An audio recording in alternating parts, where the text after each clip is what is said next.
గణపయ్య ఈ రోజు నీ పుట్టినరోజు కదా, నీకేం కావాలి? ముందు ఏం కావాలో కాదు గానే ఏం వద్దో చెప్తాను వినండి.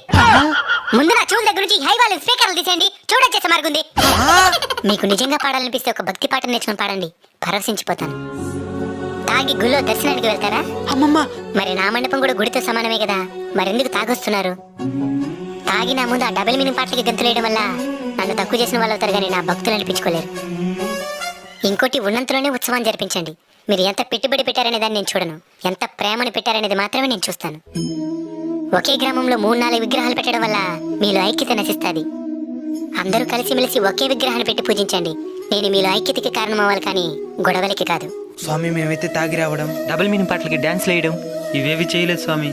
అందుకే కదా నాయనా నేను ప్రత్యక్షమై మీతో మాట్లాడుతుండేది. మీరు నాకు బాగా నచ్చారు. ఏదైనా ఒక వరం కోరుకోండి, ఖచ్చితంగా తీరుస్తాను. స్వామి నీ పుట్టినరోజు నాడు కూడా విజయవాడ ఖమ్మం అసలు వరదలతో ఇబ్బంది పడుతున్నారు స్వామి, వాళ్ళకి తోడుగా ఉండు స్వామి. తదాస్తు.